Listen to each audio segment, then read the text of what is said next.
Hello friends, this is Ashwin. दोस्तों कैसे हैं आप सभी? उम्मीद करता हूं सभी बहुत अच्छे होंगे। दोस्तों मैंने अभी जस्ट कुछ टाइम पहले आप लोगों के जो कमेंट है वो सभी को मैंने पढ़ा है। तो दोस्तों लगातार मार्केट के अंदर इतना सब कुछ बताने के बावजूद भी, ठीक है ना, लोग सिर्फ 20 पॉइंट 40 पॉइंट निफ्टी अपसाइड में होती है तो उसमें इतना ज्यादा पैनिक क्रिएट कर देते हैं। और मैंने आप लोगों को पहले ही बता रखा है कि मार्केट यहां पर सिर्फ पैनिक ही बनाना चाह रही है, लोगों को यहां पर बिल्कुल बुलिश बना देगी और सारी पोजीशंस ऊपर की तरफ बनवा करके और मार्केट जाएगा नीचे। ये मैं आप लोगों को पहले ही बता चुका हूं। सो दोस्तों यहां पर जो मेरी बातें मैंने आप लोगों को पहले बताई हुई है वही बातें यहां पर है, ठीक है। अभी मैं लेवल्स बताऊंगा। दोस्तों ध्यान रखिए, निफ्टी के अंदर स्टॉप लॉस जो है वो अगर किसी को रखना है, ठीक है, तो वो 625 से नीचे का स्टॉप लॉस ना रखे, क्योंकि मार्केट की जो एक्चुअल में रेंज है दोस्तों निफ्टी की, वो रेंज जो है वो कहीं ना कहीं आप देख पा रहे होंगे कि 19,300 से लेकर के और 19,600 के बीच में ये रेंज है एक्चुअल में, ठीक है। तो आप इस चीज को समझ लीजिएगा, कम से कम का मैंने आपको बताया है। और ऊपर की तरफ से रेजिस्टेंस काफी है। मार्केट एक तरीके से ट्रेंड लाइन को देखें तो उसके ऊपर ही चल रहा है यहां पर यह मार्केट साइडवेज है। क्लियर? इस चीज को समझ लिए आप लोग। तो यहां पर इस मार्केट के अंदर ट्रेड करना जो है, अगर आप बायर साइड में देख रहे हैं 20 25 50 पॉइंट में, तो आपको कोई बेनिफिट नहीं मिलने वाला दोस्तों, ये सच्चाई है, ठीक है। इंट्राडे वाले कोई पैसा नहीं कमा पा रहे हैं। अब दोस्तों सीधा डेटा का ही मैं वेट कर रहा था, वरना मेरा वीडियो आया था आपके पास 7 बजे। तो डेटा को अगर हम देखते हैं तो सबसे पहले तो देखते हैं कैश फ्लो। दोस्तों यहां पर अगर आप देखेंगे तो एफआईआईज ने एक लॉलीपॉप की तरह 614 का बाइंग किया है आज कम से कम 5 दिन बाद, ठीक है। थोड़ा सा उन्होंने बाय किया है। और दूसरी चीज, यहां पर अगर हम पार्टिसिपेंट्स में जाएं और डेरिवेटिव्स में जाकर के देखें तो एफआईआईज ने इंडेक्स फ्यूचर्स के अंदर दोस्तों थोड़ा सा लॉन्ग किया है। इन लेवल्स को ध्यान से, इन पॉइंट्स को ज्यादा से समझने की कोशिश करना, ठीक है। यानी कि मार्केट के अंदर वो भी कंसोलिडेशन फेस में ही दिखाई दे रहा है कि कभी बाय कर लेते, कभी सेल कर लेते, पर लॉन्ग क्वांटिटी इतनी ज्यादा भी नहीं है कि भाई आदमी परेशानी हो जाए। तो उन्होंने थोड़े शॉर्ट कवर किए और लॉन्ग थोड़े से उन्होंने बढ़ाए हैं अपने, यानी कि इंडेक्स फ्यूचर्स के अंदर, ठीक है। सिंपल सा कल कर समझ लीजिएगा ये बात को। और प्रोप्राइटर्स ने यहां पर उल्टा किया है। उन्होंने क्या काम किया है कि शॉर्ट्स को बढ़ा दिया ज्यादा, ठीक है। अब क्लाइंट्स का देखेंगे तो क्लाइंट्स ने शॉर्ट्स को थोड़ा सा काटा है, जिसकी वजह से मार्केट थोड़ा सा ऊपर गया है, ठीक है। ये चीज भी समझ लेना, इतनी सी ही चीज यहां पर समझने की जरूरत है। बाकी स्टॉक्स फ्यूचर्स में देखें तो एफआईआईज ने स्टॉक्स फ्यूचर्स के अंदर भी अपनी शॉर्ट जो है उसको काटा गया है, ठीक है। यानी कि ये पॉजिटिव है मार्केट के लिए, थोड़ा सा स्टॉक्स के लिए। अब वो कौन से स्टॉक्स में वो उस चीज का अंदाजा नहीं है। बट वो अगर आप देखें प्रोप्राइटर्स का, तो प्रोप्राइटर्स ने शॉर्ट्स को बनाया है, यानी कि मार्केट कहीं ना कहीं प्रोप्राइटर्स और एफआईआईज जो है दोनों के दोनों उसको डेली की डेली कहीं ना कहीं तू ले ले मैं ले लूं, इस तरीके से इनका चल रहा है। क्योंकि मार्केट एक्चुअल में देखा जाए दोस्तों तो साइडवेज ही है। ध्यान से समझना वीडियो को दोस्तों, क्योंकि कल एक्सपायरी है, बहुत सारे नंबर्स ऐसे हैं जो आपके काम आने वाले हैं, ठीक है। तो यहां पर क्लाइंट्स के अगर देखें तो क्लाइंट्स ने शॉर्ट पोजीशंस स्टॉक फ्यूचर्स में बनाई है। तो एक सिंपल सा कंक्लूजन यहां पर अभी तक जो मैंने बात की आप लोगों से, जो डेटा दिखाया है आपको, उससे ये कंक्लूजन निकलता है कि एफआईआईज जो है ना कहीं शॉर्ट को कवर कर रहे हैं नीचे की तरफ, ठीक है। क्लियर? इसमें कोई दो राय नहीं है। और क्लाइंट्स और प्रोप्राइटर्स जो हैं वो शॉर्ट को बना रहे हैं ऊपर की तरफ। अब नेक्स्ट है इंडेक्स ऑप्शंस। इंडेक्स ऑप्शंस के अंदर देखें ना दोस्तों, ये जो डेटा है ये 44,000, ठीक है, शॉर्ट्स को बिल्ड किया गया है, यानी कि कॉल जो है उसको शॉर्ट किया गया है। ये बेयरिश साइन है, यानी कि फ्यूचर्स में थोड़ा सा बाय कर रहे हैं, ठीक है, ऑप्शंस में सेल कर रहे हैं, वो हेजिंग कर रहे हैं। यहां पर ध्यान से समझना मेरी बात को, यहां पर वो हेज कर रहे हैं। ठीक है, तो यानी कि आप सेल कर रहे हैं FIIs। अगर हम पुट की पोजीशन देखें उनकी, तो पुट और सेल में कोई ज्यादा फर्क नहीं है, शॉर्ट्स फिर भी है कि ये पोजीशन एक तरीके से हैज ही मानी जाएगी, और जिसका इम्पैक्ट कल पड़ सकता है थोड़ा सा, तो हैज है। मतलब ये लेवल्स जो है सिर्फ इसलिए देखे जाते हैं ताकि आप लोगों को एक दिन पहले का थोड़ा सा आइडिया मिल पाए बस। यहां पर अगर हम देखें तो प्रोप्राइटर्स ने क्या किया है, लॉन्ग किया है कॉल को, यानी कि वो थोड़ा सा बुलिश है। यहां पर वो प्रोप्राइटर्स है उल्टा कर रहे हैं, कॉल को बाय कर रहे हैं, और पीई को शॉर्ट कर रहे हैं। यानी कि ये जो कंडीशन दिखा रही है ये बुलिश दिखा रही है, यानी कि रियली में दोस्तों सारा का सारा डेटा जो है ना वो हेजिंग का है। ठीक है, FIIs से लेकर के प्रोप्राइटर्स तक का अभी तक का डेटा जो मैं अभी चेक किया है, क्योंकि वहां पर फ्यूचर्स के अंदर उन्होंने जो किया हुआ है उसके बिल्कुल अगेंस्ट किया हुआ है यहां पर।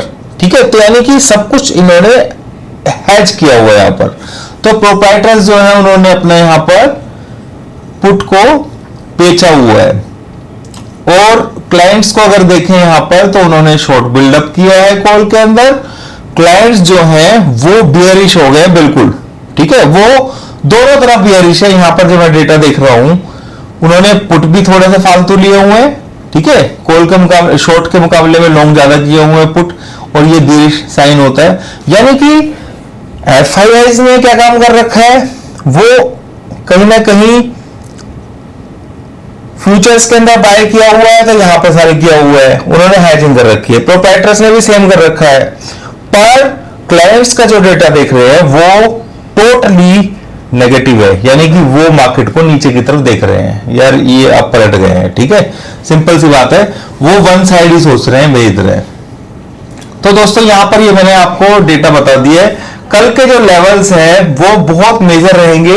एक सिंपल सा दोस्तों अगर आप देखें यहां पर, तो ये डॉलर इंडेक्स है, और ये जो मैंने लेवल आप लोगों को बताया था, ठीक है, यहां पर इसने इस तरीके का वो बनाया है, पर ये लेवल्स मैंने आप लोगों को पहले बताया था कि ये बहुत इंपॉर्टेंट लेवल्स है, और इन्हीं लेवल्स के ऊपर ही मार्केट अभी फिलहाल यहां पर चल रहा है। ठीक है, किसका? डॉलर इंडेक्स की बात कर रहा हूं मैं। तो एक ये साइन है किस चीज के लिए दोस्तों, अगर इसके मार्केट इसके ऊपर सस्टेन करना शुरू कर देगा तो फिर ये ऊपर की तरफ निकल जाएगा, और वो होना है। ठीक है, वो होना है। अगर हम US 30 को देखें, यानी कि डॉ जोन्स को देखें, तो वहां पर 156 पॉइंट्स की बुलिशनेस दिखाई दे रही है। यहां पर अगर हम इसको देखें तो थोड़ा सा बुलिशनेस यहां पर दिखाई दे रहा है। ठीक है, पर अगर हम देखें US ऑयल, ठीक है, तो वहां पर काफी अच्छी रिकवरी आज देखने को मिली है ऑयल के अंदर, यानी कि 77 से 79 ये आ चुका है, 3% के आसपास की अपसाइड ये ले चुके हैं। ठीक है, तो सबसे ज्यादा बड़ा कंसर्न जो है, अब ये आपको जो जिस भाषा में समझ में आता है वो मैं बता रहा हूं कि US ऑयल जो है, यानी कि क्रूड ऑयल है, ये एक नेगेटिव है अगर ये ऊपर की तरफ जाता है, ये आप सभी को पता है। डॉलर इंडेक्स है, वो एक नेगेटिव है जो ऊपर की तरफ जाता है, और दोनों के दोनों यहां पर एक तरीके से ब्रेकआउट करने के बाद ऊपर की तरफ कहीं ना कहीं सस्टेन होने की कोशिश इनकी जारी है। ठीक है, तो ये चीज समझ लेना कि मार्केट के अंदर ये इक्विटी मार्केट के लिए बहुत डेंजरस होने वाले हैं, क्योंकि मैं तो एक तरफ का ही सोचता हूं दोस्तों, इसलिए मेरे को तो एक तरफ का ही सोचना है, मैं दो तरफ का नहीं देखूंगा इसमें। ठीक है, तो यहां पर बैंक निफ्टी के अंदर और निफ्टी के अंदर, बैंक निफ्टी के अंदर पहले 200 के लेवल से रेजिस्टेंस दे रहा था, अब 44,500 के लेवल से रेजिस्टेंस देगा। 44,700 बहुत स्ट्रॉन्ग लेवल्स हैं दोस्तों। ठीक है, सबसे ऊपर बड़ा लेवल तो जब तक मार्केट 45,200 तक नहीं जाए को क्रॉस नहीं करेगी तब तक तो वो बहुत मुश्किल काम है। ठीक है, उसके बारे में तो आप सोचिए मत। तो यहां पर सिंपल निफ्टी के अंदर मैंने आप लोगों को बताया कि निफ्टी एक कंसोलिडेशन फेज में है यहां पर, तो आप लोगों को निफ्टी के अंदर पोजीशंस किस तरीके से लेनी चाहिए ये चीज समझ लेना। 600 से पहले, यानी कि 600 650 से पहले आप लोग इसके अंदर ये वहां तक जा सकता है दोस्तों, इसमें कोई दो राय नहीं है। ठीक है, ये मार्केट ऊपर कहीं ना कहीं 500 के आसपास, और देखो मैंने कल बताया था 425 रेजिस्टेंस, 488 रेजिस्टेंस, ठीक है। तो मार्केट एक एक रेजिस्टेंस को थोड़ा थोड़ा ही ऊपर की तरफ मूव करने की कोशिश कर रहा है, ठीक है। मार्केट ऊपर दिखा रहा है कि मैं ऊपर जा रहा हूं, पर ये कब पलटी मारेगा कोई अंदाजा नहीं है। अभी डेटा को देख करके जिस तरीके से सिचुएशन बनी हुई है मार्केट के अंदर, बिल्कुल साइडवेज बनी हुई है एक तरीके से, वो क्लाइंट्स के लिए भी भारी हो सकती है। और एफआईज और डीआईज जो सॉरी एफआईज और प्रोप्राइटर्स है, ये तो दोस्तों कोई पता नहीं लगता इनका कि कब अपनी पोजीशन को चेंज कर लेंगे, ठीक है। तो यहां पर इस चीज को समझ लेना आप लोग। तो यहां पर मैंने आपको बताया कि 19,500 का लेवल बहुत क्रूशियल लेवल है। क्रूशियल का मतलब ये नहीं है कि भाई उसके ऊपर चला जाएगा, नहीं दोस्तों, आपको स्टॉप लॉस जो है वो 600 650 से पहले रखना ही नहीं है, ठीक है। अगर किसी को स्टॉप लॉस रखना है, बाकी मैं श्योर हूं इस चीज के लिए कि मार्केट को नीचे आना है, ये बिल्कुल इसमें कोई दो राय नहीं है, ठीक है। आप ये बात जानते हैं कि मैं वन साइड ही सोचता हूं, अगर टू साइड देखूंगा तो कोई, और मेरी जो पोजीशंस है वो अक्टूबर में है, इसलिए आप मेरे ऊपर तो सोचिए मत, ठीक है। आप लोगों ने पोजीशन किस तरीके से लेनी है अपने हिसाब से ले सकते हैं। मार्केट दोस्तों अगस्त महीने के अंदर सिर्फ प्रीमियम डीके कर रहा है, बस इसका काम यही है। और ये हो सकता है कि थोड़ा एक आध और भी करे, बहुत सारे नेगेटिव्स आगे 29 को 28 को है, तो हो सकता है कि मार्केट वहां तक साइडवेज रहने की कोशिश करे। पर कल एक्सपायरी है दोस्तों, तो कल भी कुछ हो सकता है, जैसे कि मैं कल ही बता रहा था। अभी मार्केट साइडवेज भी, मैं ऐसे एग्रेसिव नहीं होता हूं कि मार्केट 300 पॉइंट अगर डॉ जोन्स कल माइनस में दिखा रहा था तो मैं एग्रेसिव, मेरे वर्ड जाकर के कल के वीडियो में सुनिए, मैंने क्या बोला था कि मार्केट अभी भी साइडवेज रह सकता है, ठीक है। 380 के नंबर का ही मैंने जिक्र किया था, यही बहुत इंपॉर्टेंट नंबर है, यानी कि इसके नीचे मार्केट का सस्टेन होगा, ठीक है ना, इसके नीचे, तो फिर ये नीचे की तरफ चलना शुरू कर देगा। तो कल के लिए इंपॉर्टेंट नंबर दोस्तों मैं आप लोगों को बताया था कि क्या रहने वाला है।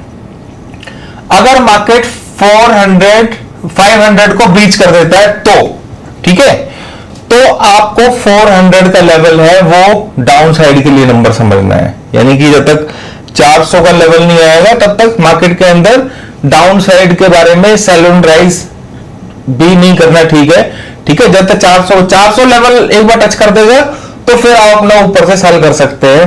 और बाकी कल मार्केट के अंदर पूरी पॉसिबिलिटी है दोस्तों कि मार्केट साइडवेज रहे, पर फिर भी फोर्स के ऊपर डिपेंड करता है, क्या पता कल का ही दिन ऐसा है जो मार्केट कुछ ज्यादा ही खतरनाक करने वाला है, तो उसके लिए वो लाइव मार्केट के अंदर लाइव डेटा जो होते हैं उसको देख करके पता लगता है, ठीक है। तो अभी के लिए उम्मीद दोस्तों अभी के लिए इतना ही। बस मैं आप लोगों को एक ही चीज बोलूंगा कि मेरा जो सिस्टम है, मैं अपने सिस्टम के ऊपर ही हूं जो भी हूं, और मैं कुछ नेगेटिव पॉजिटिव जो है ना उसके बाद मैं सोचता नहीं हूं जिस तरीके से मैं करता हूं, ठीक है। तो मैंने आप लोगों को स्टॉप लॉस भी दे दिया एक तरीके से देखा जाए तो, ठीक है। और ये जो स्टॉप लॉस है दोस्तों ये सिर्फ कल तक के लिए ही वैलिड है, ठीक है। ये जो लेवल मैंने बताया आप लोगों को ये सिर्फ कल तक के लिए वैलिड है, ठीक है। तो अभी के लिए दोस्तों इतना ही। और नीचे मार्केट हो सकता है कि कल कुछ ऐसा करने की कोशिश करे कि सारे जितने बायर्स हैं उनको डंप करने की कोशिश करे, तो एक बार तो मार्केट जरूर आएगा दोस्तों नीचे, ठीक है। 400 के आसपास पूरे चांसेस हैं, क्योंकि जो एफआईआईज ने जो पोजीशंस ली हुई है ना पुट के अंदर, ठीक है, तो उसको वहां पे कहीं ना कहीं वो करने के लिए लेकर के आएंगे उसको, ठीक है। अभी तक के लिए इतना ही दोस्तों, उम्मीद करता हूं वीडियो समझ में आ गई होगी ढंग से। कॉन्फिडेंट रहना है यहां पर, बैंक निफ्टी के अंदर बिल्कुल सेल कर सकते हैं, कोई परेशानी यहां पर नहीं है। 200 का एक लेवल था, ऊपर 400 का लेवल था, अगर हम देखें तो 500 के आसपास मार्केट यहां पर है, ठीक है। तो ऊपर की तरफ 700 का अब नेक्स्ट लेवल है यहां पर, तो आप अपना ट्रेड अप उसी हिसाब से ले सकते हैं। अभी के लिए इतना है दोस्तों, थैंक यू वेरी मच सुनने के लिए मुझे। वीडियो को दोस्तों लाइक जरूर कर देना आप लोग, थैंक यू।